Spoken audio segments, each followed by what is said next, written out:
Segunda parte. Todo esto, y la endolinfa está bañando los cilios, ¿ya? Tanto de las células ciliadas internas como células ciliadas externas, ¿ya? Y en la endolinfa el potencial de acción es de 80 milivoltios. En cambio, en la perilinfa, ¿ya? Que sería esto, que se encuentra bañando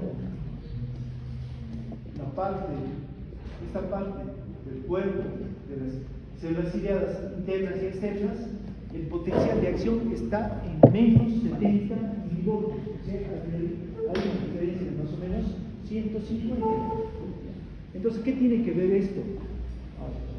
El libro dice: se cree que dicho potencial eléctrico elevado, de 80 milivoltios, en la punta de los esterocidios, que son estos, sensibiliza un grado más a la célula, lo que incrementa su capacidad de responder a sonidos más débiles, o sea, sonidos más débiles. Eso es lo que creen los fisiólogos. ¿Respecto a la perilinfa? A la endolinfa. A la endolinfa. ¿Ya?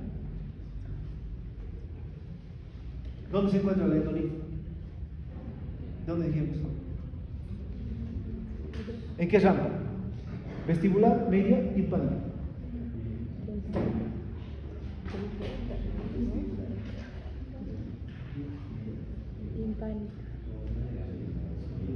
Si no, vamos a perder. Se encuentra aquí, hispánica.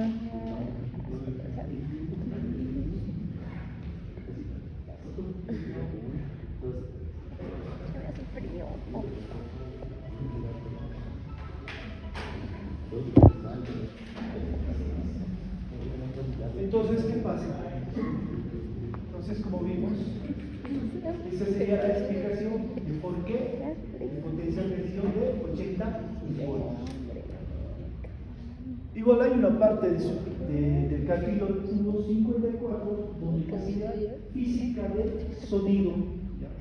Entonces, ahí les está hablando de qué es el sonido, qué es una onda de longitud que se propaga en un medio material, ya sea sólido, líquido, gaseoso, y cuya frecuencia va de 20 a 20.000 Hz.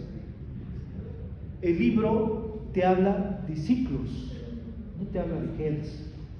Ahora se conoce como Hertz, pero el libro se basa, ya es terminología antigua, te habla de ciclos.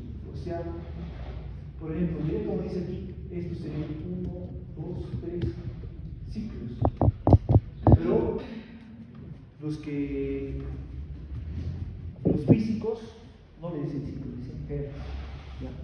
Entonces,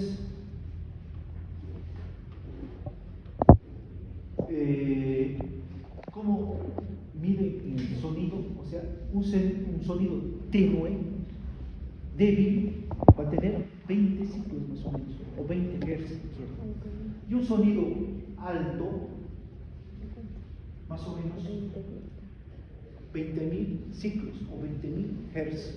Cada ciclo, estos ciclos van a ir a golpear a la membrana timpánica y lo van a estimular, ¿ya? Entonces, además es la sensación que se produce en el cerebro cuando el oído le llegan las vibraciones de un cuerpo. Entonces, igualmente, ahí en esta parte nos habla de las cualidades del sonido, o sea, por ejemplo, la intensidad que distingue un sonido fuerte y uno débil, el tono, o sea, diferencia de tono, puede ser agudo o grave. Y pueden tener diferente amplitud, puede ser débil o puede ser fuerte o grave. Entonces, esa parte de la física del sonido se las dejo a ustedes para que la lean. A mí lo que más me interesa es esto: cómo llega hasta aquí. Entonces,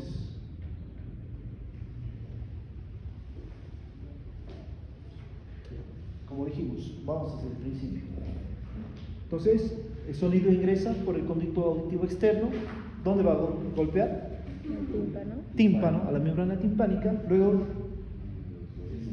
la cadena de huesecillos.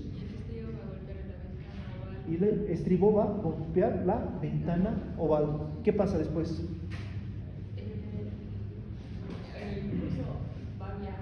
El impulso, ¿qué hace con la membrana basilar? Para que se despolarice. Va a subir.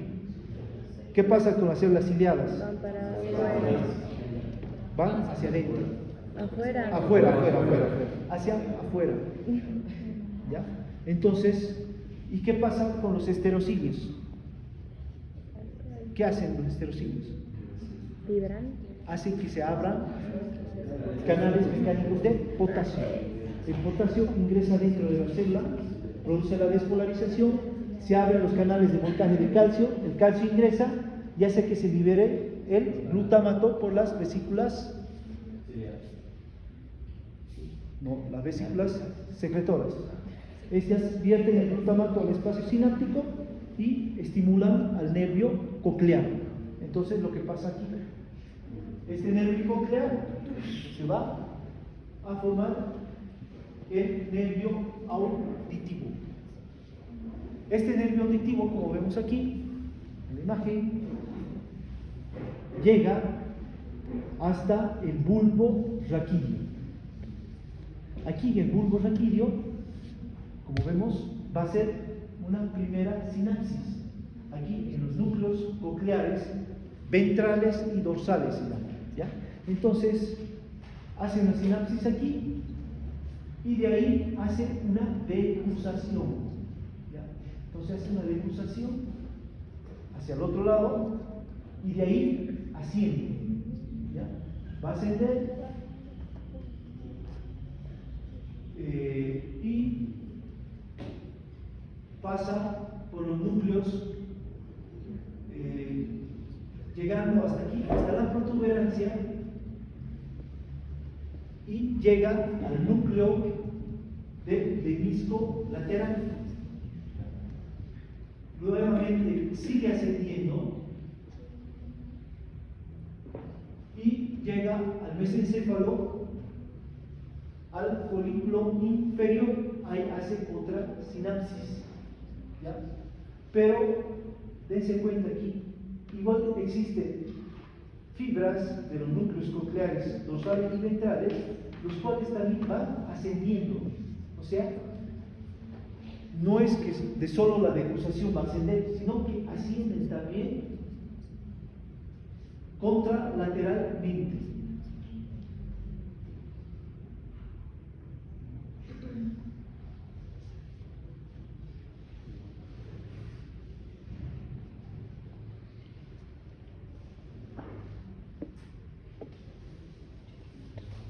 Contralateralmente. Entonces, llega al folículo inferior y de ahí sigue ascendiendo y llega al núcleo veniculado medial. Ahí hace otra sinapsis y de ahí sube, sigue ascendiendo hasta la corteza auditiva primaria. ¿Dónde se encuentra esa corteza auditiva primaria?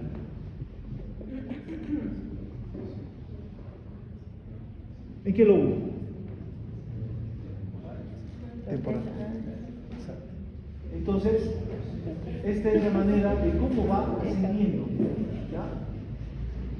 Hay una parte del libro de Gaito que no he encontrado la imagen.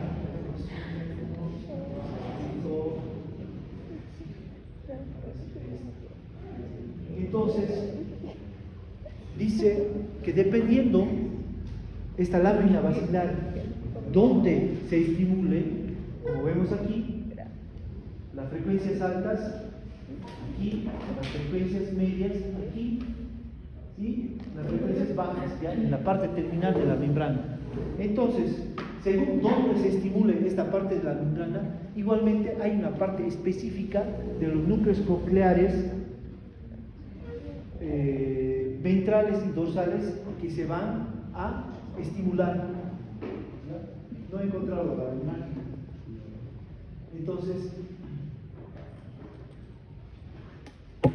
estos núcleos cocleares, ventrales y dorsales tienen una parte específica para los sonidos débiles, para los medios y los más de mayor intensidad. Entonces, de ahí van a viajar, igualmente lo pueden hacer, no siempre por la degustación, sino también pueden viajar desde aquí, hacen otra vía. Igualmente van ascendiendo hasta el núcleo del disco lateral, igualmente llegan al folículo inferior para llegar al núcleo geniculado medial en el mesencéfalo, y de ahí igualmente va a llegar a la corteza auditiva primaria. No es que solo va a llegar por una sola vía, puede llegar por la vía homolateral o por la vía contralateral de la degustación. Entonces, esta es la manera de cómo va a viajar el impulso nervioso hasta la corteza auditiva primaria. ¿Ya? Ahora, si consigo la otra imagen, de aquí, estos núcleos cocleares, ¿qué parte? ¿Cómo llega el sonido débil, el medio y el de mayor intensidad? Pero no lo puedo encontrar. Entonces, nos quedaremos aquí.